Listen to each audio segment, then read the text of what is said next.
When it comes to eye makeup, it's meant to be a fun way, right, to enhance your natural beauty, maybe play with a little bit of color here and there. But for many women, it's overwhelming. So in today's Style File, we're helping you master your eye makeup and learn how to do it like a pro.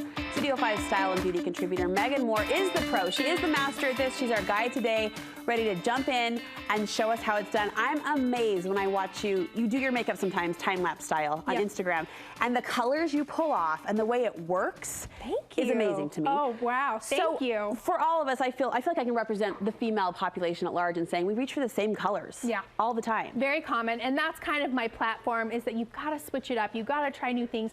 But I make it easy for you in this sense because I'm going to give you a pattern to follow, so it doesn't feel like you're just like, I don't know what to do. So follow the steps and it will take out a lot of the guesswork. It's fun to get the big palettes. I mean, here I stand with my own pulled right from the makeup room Morphe palette that has like, I don't know, 25 colors. Do we need all those colors?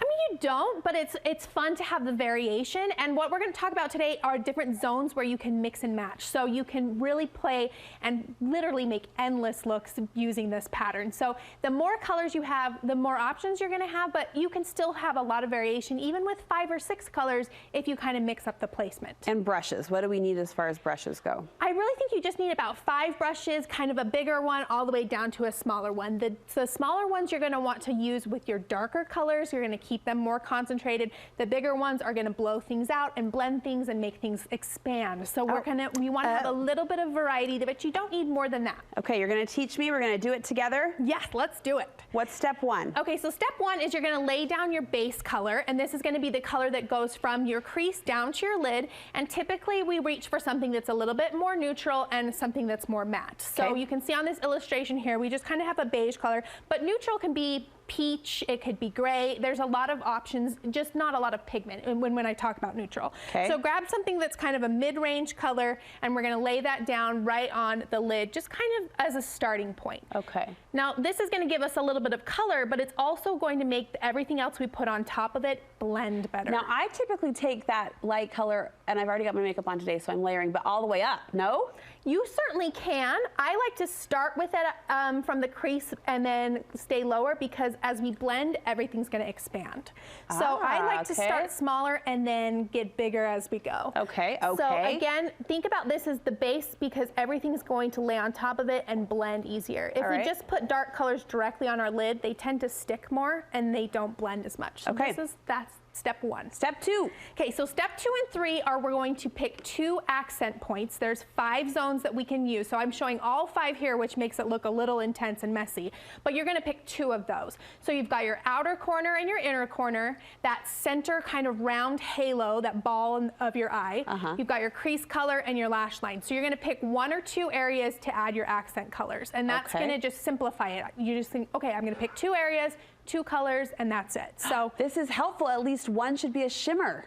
Yeah, so yeah, 1 shimmer or metallic is gonna give some texture variation too, which is really nice. So you're gonna pick whatever colors from your palette that you're kind of drawn to, and then pick 2 zones. So you can see that you would have endless variation with that pattern, because you can change which zones you use every single day. I think already one big aha that I am cluing into is that placement, this is an extreme close-up. Hi. It's like your mirror face. When somebody catches you doing your mirror face, but we're on TV.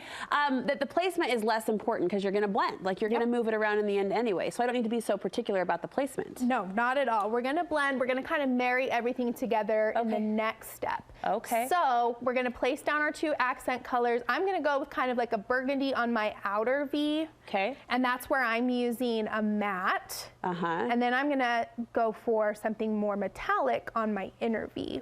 What zones are you picking? So I did the what's the center dot? The halo. I did kind of a coppery, it's my signature, the coppery Amber Lights MAC shade on my halo, and then just kind of a darker brown on the outside matte. Really pretty. So I'm going to take a metallic, and I'm actually going to put it on with my finger, and I'm going to place that on my inner corner. Now, why your finger? Because anytime I'm using a metallic, I like to use my finger, because when you press the glitter on, it flattens the particles out and they show up way more. What? So if you want it to be subtle, use a brush, but if you really want anything metallic to show up, press it on instead. Use your finger. Yep. See, I could just watch this all day.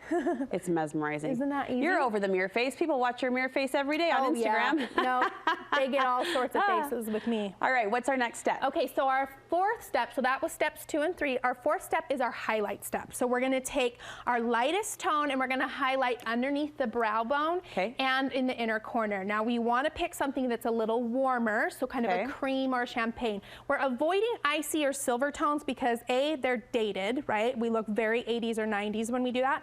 But secondly, icy colors make our fine lines show up more.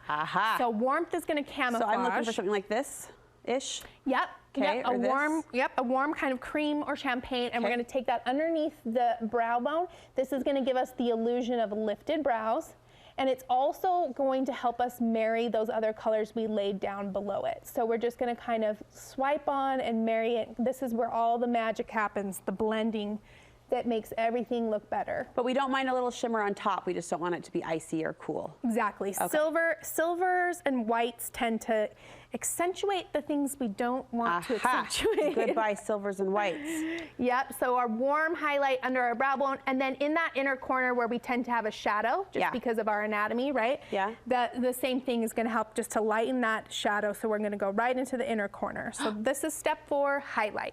And really, I'm sure your confidence builds as you play a little bit, right? Using this formula to guide, you can really experiment a little bit and have some fun. Absolutely. If you don't practice, how can you possibly get better? One more step to wrap us up. One more step. Grab a small brush and you're going to take one of those colors you already used and we're going to just bring it down to that lower lash line. So this is going to tie the whole look together, make it look complete. So pick one of your colors. If you pick one of your darker ones, it's going to look more nighttime, a little bit moodier. If you pick one of your lighter colors, it's going to be more daytime. And you don't want to go too low, right? You've taught me that. Yeah, right into the actual lashes themselves is where you're going to have the best result. And then I'm just I like to connect my corners right here. So the top and the bottom kind of touch each other, and then I'll use a finger just to kind of blur it out.